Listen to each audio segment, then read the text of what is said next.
ప్రభువైన యేసుక్రీస్తు నామంలో అందరికీ హృదయపూర్వక వందనములండి. సంఖ్యాకాండం 22వ అధ్యాయము. తరువాత ఇశ్రాయేలీలు సాగి యెరికోకు ఎదురుగా యొర్దాను తీరమునున్న మోయాబు మైదానములలో దిగిరి. సిప్పోరు కుమారుడైన బాలాకు ఇశ్రాయేలీలు అమోరీలకు చేసినదంతయు చూచెను. జనము విస్తారముగా నున్నందున మోయాబీయులు వారిని చూచి మిక్కిలి భయపడిరి. మోయాబీయులు ఇశ్రాయేలీలకు జంకిరి. మోయాబీయులు మిద్యాను పెద్దలతో ఎద్దు బీటి పచ్చికను నాకివేయునట్లు ఈ జన సమూహము మన చుట్టూ ఉన్నది యావత్తును ఇప్పుడు నాకివేయుననిరి. ఆ కాలమందు సిప్పోరు కుమారుడైన బాలాకు మోయాబీయులకు రాజు. కాబట్టి అతడు బెయోరు కుమారుడైన బిలామును పిలుచుటకు అతని జనుల దేశమందలి నది యొద్దనున్న పెతోరుకు దూతల చేత ఈ వర్తమానము పంపెను. చిత్తగించుము, ఒక జనము ఐగుప్తులో నుండి వచ్చెను. ఇదిగో వారు భూతలమును కప్పి నా ఎదుట దిగియున్నారు. కాబట్టి నీవు దయచేసి వచ్చి నా నిమిత్తము ఈ జనమును శపించుము. వారు నాకంటే బలవంతులు. వారిని హతము చేయుటకు నేను బలమొందుదునేమో. అప్పుడు నేను ఈ దేశములో నుండి వారిని తోలివేయుదును. ఏలయనగా నీవు దీవించువాడు దీవింపబడుననియు శపించువాడు శపించబడుననియు నేనెరుగుదును. కాబట్టి మోయాబు పెద్దలను మిద్యాను పెద్దలను సోదె సొమ్మును చేత పట్టుకుని బిలామునొద్దకు వచ్చి బాలాకు మాటలను అతనితో చెప్పగా అతడు వారితో, ఈ రాత్రి ఇక్కడనే ఉండుడి. యెహోవా నాకు సెలవిచ్చిన మాటలను నేను తిరిగి వచ్చి మీతో చెప్పెదనెను. అప్పుడు మోయాబు అధికారులు బిలామునొద్ద బస చేసిరి. దేవుడు బిలామునొద్దకు వచ్చి, నీ యొద్దనున్న ఈ మనుషులు ఎవరని అడుగగా బిలాము దేవునితో ఇట్లనెను, సిప్పోరు కుమారుడైన బాలాకను మోయాబు రాజు, చిత్తగించుము, ఒక జనము ఐగుప్తు నుండి బయలుదేరి వచ్చెను. వారు భూతలమును కప్పుచున్నారు. నీవు ఇప్పుడే వచ్చి నా నిమిత్తము వారిని శపించుము. నేను వారితో యుద్ధము చేసి వారిని తోలివేయుదునేమో అని వీరి చేత నాకు వర్తమానము పంపెను. అందుకు దేవుడు, నీవు వారితో వెళ్ళకూడదు, ఆ ప్రజలను శపింపకూడదు, వారు ఆశీర్వదింపబడిన వారు అని బిలాముతో చెప్పెను. కాబట్టి బిలాము ఉదయమున లేచి బాలాకు అధికారులతో, మీరు మీ స్వదేశమునకు వెళ్ళుడి, మీతో కూడా వచ్చుటకు యెహోవా నాకు సెలవియ్యనని చెప్పుచున్నాడనగా మోయాబు అధికారులు లేచి బాలాకు నొద్దకు వచ్చి, బిలాము మాతో కూడా రానొల్లడాయననిరి. అయినను బాలాకు వారికంటే బహు ఘనత వహించిన మరి ఎక్కువ మంది అధికారులను మరలా పంపెను. వారు బిలామునొద్దకు వచ్చి అతనితో, నీవు దయచేసి నా యొద్దకు వచ్చుటకు ఏమియూ అడ్డము చెప్పకుము. నేను నీకు బహు ఘనత కలుగజేసేదను. నీవు నాతో ఏమి చెప్పుదువో అది చేసేదను గనుక నీవు దయచేసి వచ్చి నా నిమిత్తము ఈ జనమును శపించుమని సిప్పోరు కుమారుడైన బాలాకు చెప్పెననిరి. అందుకు బిలాము, బాలాకు తన ఇంటెడు వెండి బంగారములను నాకిచ్చినను కొద్ది పనినైనను గొప్ప పనినైనను చేయునట్లు నేను నా దేవుడైన యెహోవా నోటి మాట మీరలేను. కాబట్టి మీరు దయచేసి ఈ రాత్రి ఇక్కడ నుండుడి. యెహోవా నాతో నికనేమి చెప్పునో నేను తెలుసుకొందునని బాలాకు సేవకులకు ఉత్తరమిచ్చెను. ఆ రాత్రి దేవుడు బిలామునొద్దకు వచ్చి, ఆ మనుషులు నిన్ను పిలువవచ్చిన ఎడల నీవు లేచి వారితో వెళ్ళుము. అయితే నేను నీతో చెప్పిన మాట చొప్పుననే నీవు చేయవలనని అతనికి సెలవిచ్చెను. ఉదయమున బిలాము లేచి తన గాడిదకు గంత కట్టి మోయాబు అధికారులతో కూడా వెళ్ళెను. అతడు వెళ్ళుచుండగా దేవుని కోపము రగులుకొనెను. యెహోవా దూత అతనికి విరోధి అయి త్రోవలో నిలిచెను. అతడు తన గాడిద నెక్కిపోవుచుండగా అతని పనివారు ఇద్దరు అతనితో కూడా నుండిరి. యెహోవా దూత ఖడ్గము దూసి చేత పట్టుకుని త్రోవలో నిలిచియుండుట ఆ గాడిద చూచెను. గనుక అది త్రోవను విడిచి పొలములోనికి పోయెను. బిలాము గాడిదను దారికి మలుపవలెనని దాని కొట్టగా యెహోవా దూత ఇరుప్రక్కలను గోడలు గల ద్రాక్ష తోటల సందులో నిలిచెను. గాడిద యెహోవా దూతను చూచి గోడ మీద పడి బిలాము కాలును గోడకు అదిమెను గనుక అతడు దాని మరలా కొట్టెను. యెహోవా దూత ముందు వెలుచు కుడికైనను ఎడమకైనను తిరుగుటకు దారిలేని ఇరుకు చోటను నిలువగా గాడిద యెహోవా దూతను చూచి బిలాముతో కూడా క్రింద కూలబడెను గనుక బిలాము కోపము మండి తన చేతి కర్రతో గాడిదను కొట్టెను. అప్పుడు యెహోవా ఆ గాడిదకు వాక్కునిచ్చెను గనుక అది, నీవు నన్ను ముమ్మారు కొట్టితివి, నేను నిన్నేమి చేసితినని బిలాముతో అనగా బిలాము, నీవు నా మీద తిరుగబడితివి, నా చేత ఖడ్గమున్న ఎడల నిన్ను చంపియుందునని గాడిదతో అనెను. అందుకు గాడిద, నేను నీదాననైనది మొదలుకొని నేటి వరకు నీవు ఎక్కుచూ వచ్చిన నీ గాడిదను కానా, నేనెప్పుడైనను నీకిట్లు చేయుట కద్దా అని బిలాముతో అనగా అతడు లేదనెను. అంతలో యెహోవా, బిలాము కన్నులు తెరచెను గనుక దూసిన ఖడ్గము చేతపట్టుకుని త్రోవలో నిలిచియున్న యెహోవా దూతను అతడు చూచి తల వంచి సాష్టాంగ నమస్కారము చేయగా, యెహోవా దూత, ఈ ముమ్మారు నీ గాడిదను నీవేళ కొట్టితివి, ఇదిగో నా ఎదుట నీ నడత విపరీతమైనది గనుక నేను నీకు విరోధినై బయలుదేరి వచ్చితిని. ఆ గాడిద నన్ను చూచి ఈ ముమ్మారు నా ఎదుట నుండి తొలగెను. అది నా ఎదుట నుండి తొలగని ఎడల నిశ్చయముగా నేనప్పుడే నిన్ను చంపి దాని ప్రాణమును రక్షించి యుందునని అతనితో చెప్పెను. అందుకు బిలాము, నేను పాపము చేసి తిని, నీవు నాకు ఎదురుగా త్రోవలో నిలుచుట నాకు తెలిసినది కాదు. కాబట్టి ఈ పని నీ దృష్టికి చెడ్డదైతే నేను వెనుకకు వెళ్ళదనని యెహోవా దూతతో చెప్పగా, యెహోవా దూత, నీవు ఆ మనుషులతో కూడా వెళ్ళుము. అయితే నేను నీతో చెప్పు మాటయే కాని మరేమియూ పలుకకూడదని బిలాముతో చెప్పెను. అప్పుడు బిలాము బాలాకు అధికారులతో కూడా వెళ్ళెను. బిలాము వచ్చెనని బాలాకు విని ఆ పొలిమేరల చివరనున్న అర్నోను తీరమునందలి మోయాబు పట్టణము వరకు అతనిని ఎదుర్కొన బయలు వెళ్ళగా, బాలాకు బిలాముతో, నిన్ను పిలుచుటకు నేను నీ యొద్దకు దూతలను పంపియుంటిని గదా, నా యొద్దకు నీవేళ రాకపోతివి, నిన్ను గనపరచ సమర్థుడను కానా అనెను. అందుకు బిలాము, ఇదిగో నీ యొద్దకు వచ్చి తిని, అయిననేమి ఏదైనను చెప్పుటకు నాకు శక్తి కలదా? దేవుడు నా నోట పలికించు మాటయే పలికెదనని బాలాకుతో చెప్పెను. అప్పుడు బిలాము బాలాకుతో కూడా వెళ్ళెను. వారు కిర్యత్ హుచ్చోతుకు వచ్చినప్పుడు బాలాకు ఎడ్లను గొర్రెలను బలిగా అర్పించి కొంత భాగము బిలాముకును అతని యొద్దనున్న అధికారులకును పంపెను. మరునాడు బాలాకు బిలామును తోడుకొని పోయి బయలు యొక్క ఉన్నత స్థలముల మీద నుండి జనులను చివర వరకు చూడవలెనని అతనిని అచ్చోట ఎక్కించెను. సంఖ్యాకాండము 23వ అధ్యాయము.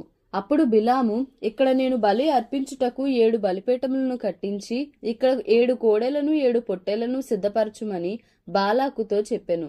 బిలాము చెప్పినట్లు బాలాకు చేయగా, బాలాకును బిలామును ప్రతి బలిపీఠము మీద 1 కోడెను 1 పొట్టేలును దహన బలిగా అర్పించిరి.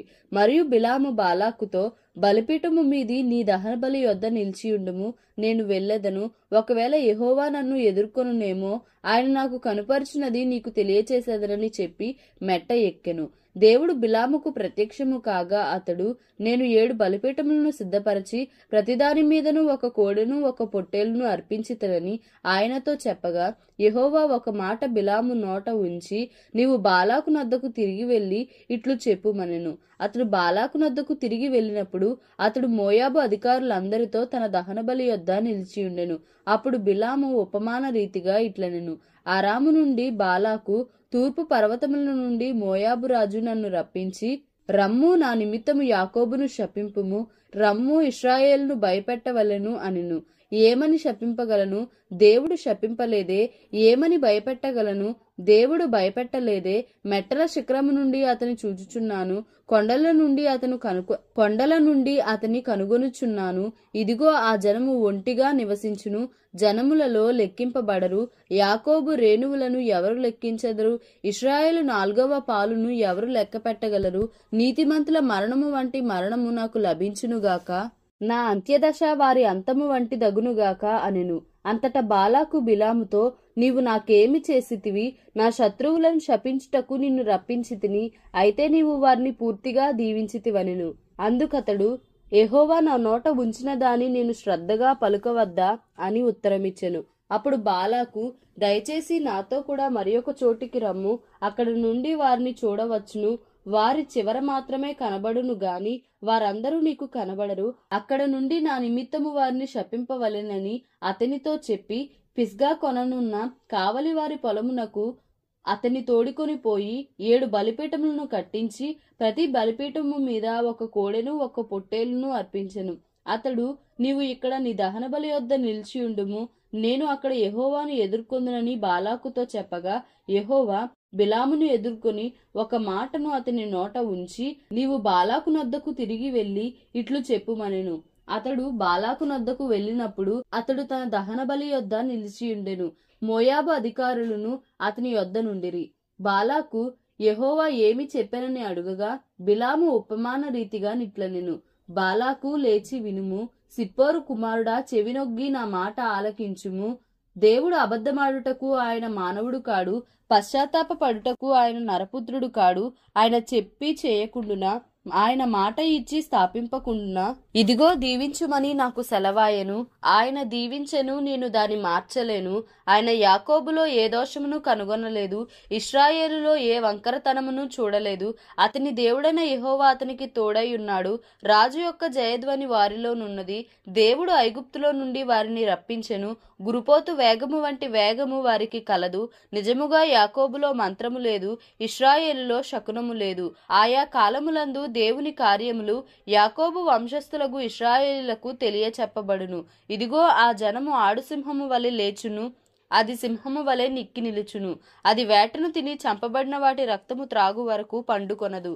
అంతటా బాలాకు, నీవు ఏమాత్రమును వారిని శపింపను వద్దు, దీవింపను వద్దు అని బిలాముతో చెప్పగా, బిలాము, యెహోవా చెప్పినదంతయు నేను చేయవలనని నేను నీతో చెప్పలేదా అని బాలాకుకు ఉత్తరమియ్యగా, బాలాకు, నీవు దయచేసి రమ్ము, నేను వేరొక చోటికి నిన్ను తోడుకొని పోయేదను.